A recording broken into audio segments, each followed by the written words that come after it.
legs about this big, and they were about 8 or 10 foot long, and they tried to put 8 or 10 people all around it with their gear. That was their ideas of shooting tables.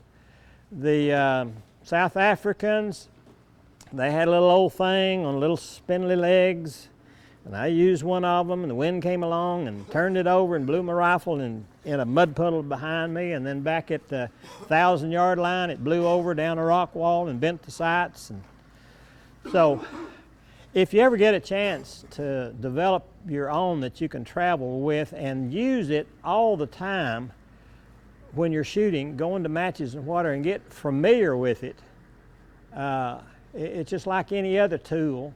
You want to be familiar with it. And I know a lot of people, you carry everything that Walmart has, and a two-wheel cart that you can carry in the back of the truck, and then when you get ready to travel, then you have to go back down to miniature, and everything's not as familiar. But this right here, I've traveled with it several times. It's just got wing nuts on it. It lays in the bottom of the suitcase.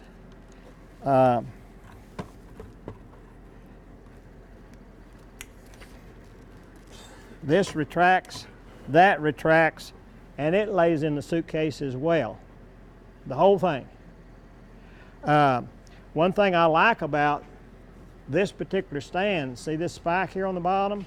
That thing will extend on out here about 6 inches long, and you can bury that thing in the ground.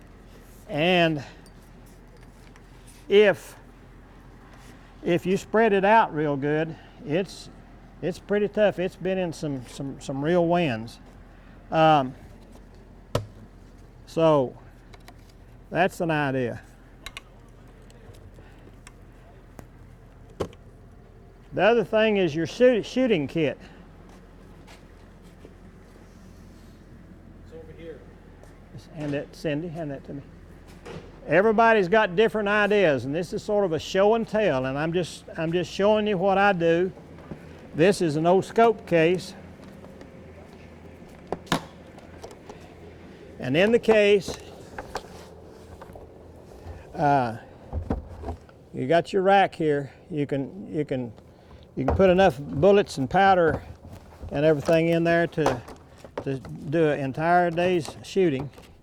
Then you've got this back part where you can put your patches, tools, all kinds of stuff in there.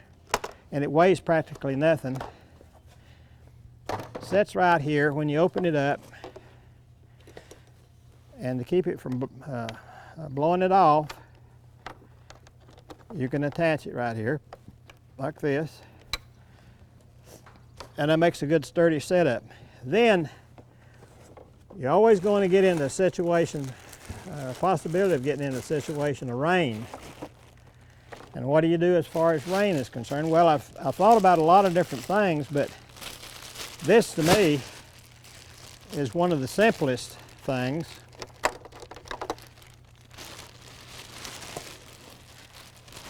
I won't do it complete, but y'all get the idea. Just bring it around the whole thing and cover it up.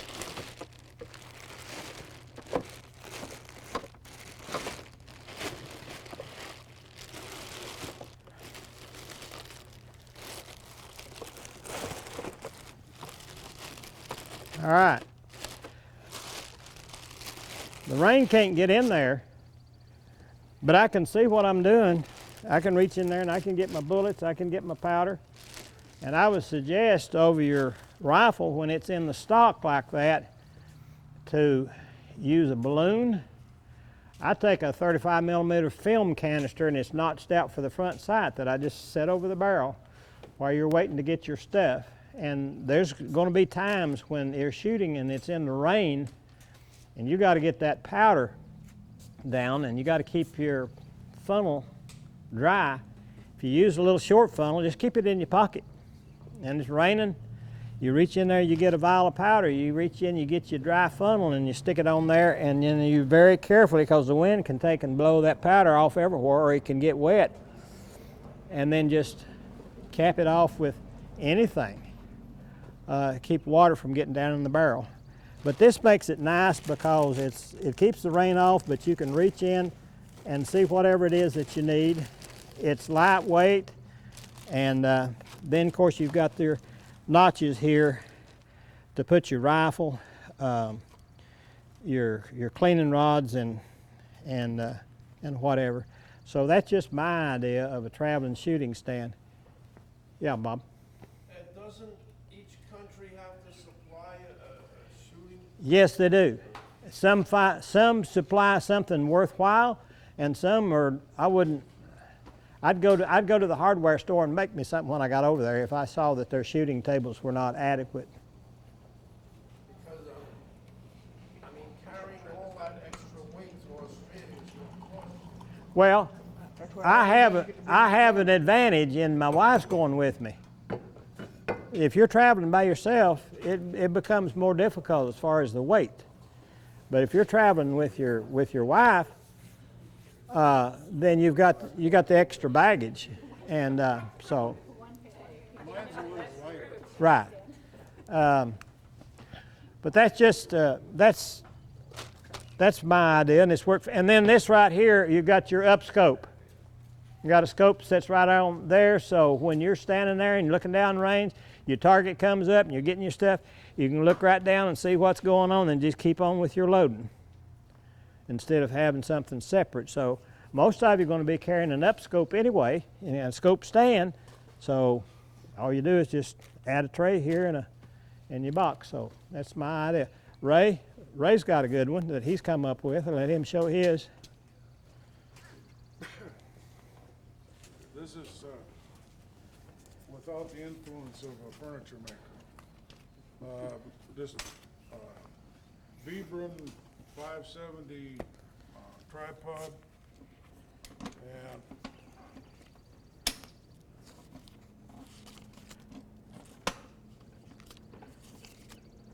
does slide in there. Not for the rifle, just like Ed's, not for the cleaning rod. I put the lid on it a few years back because two things. One, the sunlight on the powder vials created condensation, and I didn't like that, created a problem. And then you needed something for the rain, even though fortunately I haven't had to use it very often. It has come in handy the few times I have. And you can do pretty much anything under it. If it rains really hard, just pull it over the rifle. Anyhow, it was cheap. It weighs 10 pounds. Ed's idea with having the spotting scope on the stand is a good one. This one, you can't do that. I just carry a next size smaller Vibram and put the scope on. The two legs or the three legs kind of marry up together, and it doesn't take up that much extra footprint. Anyhow, it's cheap, weighs less than 10 pounds to fly with. You have to take this apart, put it together for compact to move it. Otherwise, that's it. I'll leave it stand right. Okay. I'll leave mine out of the rain. Anyone else have any ideas or suggestions that you've used as far as traveling with a shooting stand or whatever that you think would be important to some of the other guys? I think a good point that should be made about it. We reload all our ammunition every time we get up and fire another shot.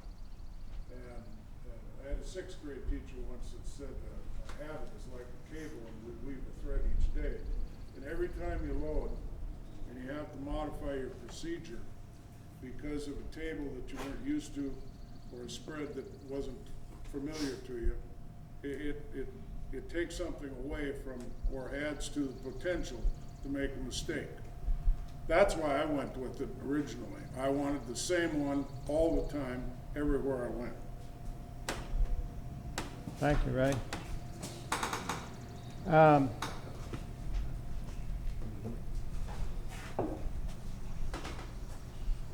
Most of you that are going have traveled internationally several times, so you know what works and you know what doesn't work, so you've sort of got it down pat. Some have not.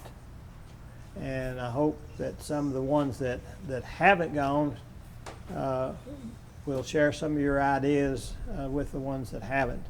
Going to Australia, I'm sure everybody, people are going to be on a different airlines. There are going to be different rules for all of them, and some of them, you know, I don't know what it all is today about. You travel and fly probably more than anyone. Has it changed much as far as charge for extra bags, or how much has that changed now? Or Well, the international stuff, it varies a lot. A lot of times I use my miles, so I get first class seats and they give me 3 70-pound bags. So I don't exceed it. But you're right, if you fly with a wife, if you have your wife coming in, no big deal. You got plenty. But I know that when I leave here, Delta's gonna charge me $200, $250 because I have 3 bags with me. I can't make it to these shoots with just 2 bags and fit 2 50-pounders. I'd have to be naked. I can't. And that's a sight nobody wants to see. No, you don't want that. now, one thing that I found as far as bullets and cleaning rods and other gear, that I have a metal case, and so it's got 2 layers of foam. And so I lift up the top layer and made cutouts in the second layer underneath there, and put all my bullets and some little things of extra tools and stuff like that, and put that piece of foam back on top of it, and then put your rifle on there, and then just make sure that it's not over 50 pounds. And that's one way of getting stuff through, just using extra space, because a lot of people just put the rifle in the case and that's it, and then their bullets is in something else, and so that's a, yeah. Now, to Australia, is it, I'm assuming that it's gonna take a minimum of 150 bullets. Is 150 gonna be enough?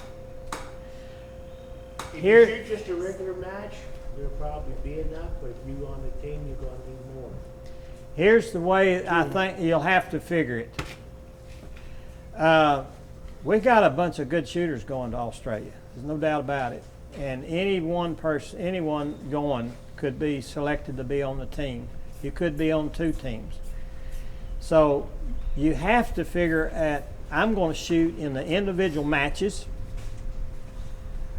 By the way, everything is going to be just exactly like what we're going to shoot here tomorrow and Wednesday. It'd be the exact same number of shots. It'd be the exact same course of fire. But you got to say, all right, I'm going to shoot as an individual, 3, 5, 6, 8, 9, and 1,000, or 9 and 1,000. Then, oh, what if I'm picked to be on the mid-range team? Then I got to shoot the same thing again. Oh, what if I'm really doing good and they want me to be on the long-range team? So you need to figure that you could possibly be on the mid-range, the long-range, and the individual. Or you might not be picked for either mid-range or long-range, but you need to be prepared. As far as the powder, that's the way I'm doing the powder. I'm assuming that everybody, you know, you don't know. So that's sort of the way I'm doing the powder, in the same way with the caps. And then you've got practice day. And that's some more bullets. I haven't gotten the schedule from the Australians yet, but I'm assuming, like most other countries we've gone to, they have a day of practice. So you'll start at 3 and move back and shoot 3 or 4 shots and get your zeros, because you're down under and they're shooting in meters, and that's going to be different. So you just have to be prepared. You say, well, I'm going to be taking a lot more bullets than what I need, but what if Chuck say, all right, Chuck, I think you're doing good. I want you to be on the long-range team.